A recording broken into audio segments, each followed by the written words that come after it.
I would like to thank the organizers for inviting me to this virtual meeting.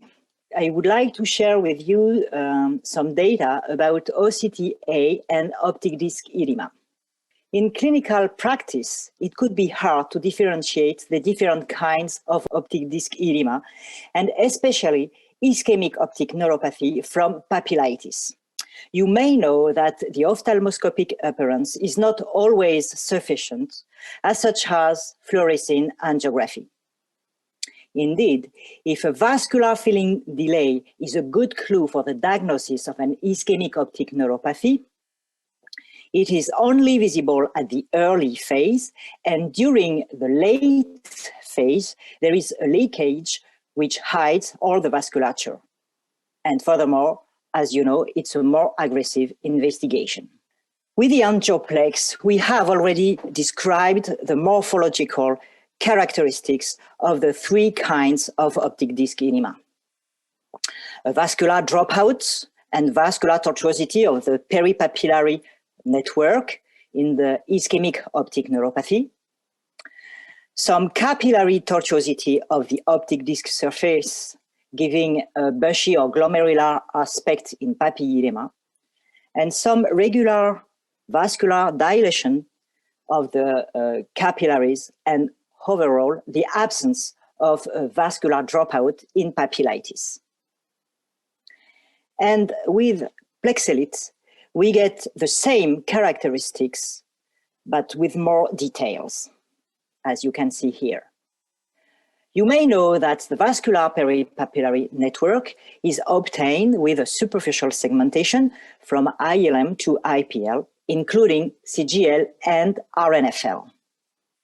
But if you look at this figure, you can see that the vascularization in each layer is different. The vessels are straight and narrow with very few anastomoses in the RNFL, when in GCL, the vessels are larger with some anastomosis. This is the reason why it has been suggested to individualize the topmost layer of the retina and to call it RPCP for radial peripapillary capillary plexus. And this vascular difference results in different peripapillary network imaging, as you can see here in a normal subject. On the left side, there is the classic superficial plexus obtained with a conventional segmentation, including RNFL and GCL. And on the right side, there is the RPCP segmentation, including the RNFL only. And here, the density of the capillaries and the radial distribution around the optic disc are clearly visible. So let me demonstrate now the relevance of the modified segmentation in optic disc edema. You know that it could be difficult to perform an OCT of the optic nerve when there is an edema. Indeed, we encounter different problems such as segmentation errors or artifacts due to eye movements and shadowing. But in these cases, we have some solutions. The first one is to analyze the peripapillary area instead of the optic nerve, because this area is less edematous, with less shadowing artifact. And the second solution is to perform an RNFL segmentation using the MLS for multi-layer segmentation tool provided by the device, as you can see here. So let's see some example. On this slide, you can see an ion case. On the left side, there is a superficial segmentation in which the vasculature is hidden by the edema. On the right side, the RNFL segmentation allows the visualization of the vasculature of the optic disc and of the peripapillary area. And you can see clearly that there is a vascular dropout with an abrupt interruptions of the capillaries and also some capillary tortuosity. Here, this is another ion case. And on the RPCP segmentation, there is still an attenuated effect induced by the edema, but the vascular dropout is more visible on this segmentation than on the superficial plexus.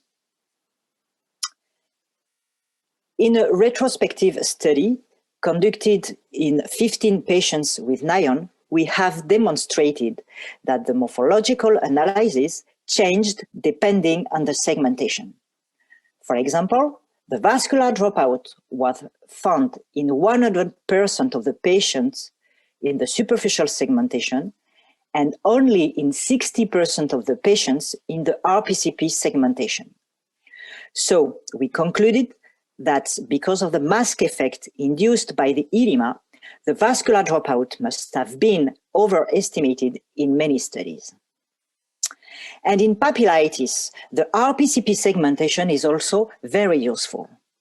Because in the case presented here, the edema is less massive, the difference between the two segmentations is less obvious. But in the RPCP segmentation, you can see more clearly that there is some capillary dilation and overall that there is no vascular dropouts. And same here in another papillitis case, you can see on the RPCP segmentation that there is no vascular dropouts.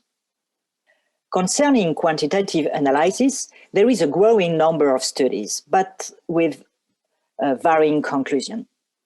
The likely causes could be first, the use of different devices from a study to another one, the presence of segmentation artifacts induced by the edema, the measurements done at different phases of the edema, I mean acute versus chronic, and finally, the exclusion or not of the large vessels in the calculation.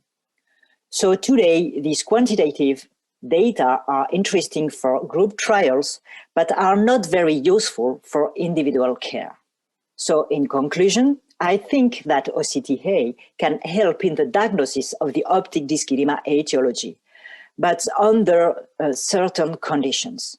It's better to prefer the RPCP segmentation rather than the superficial one. And second, it's better to analyze the peripapillary area rather than the optic disc. Thank you for your attention.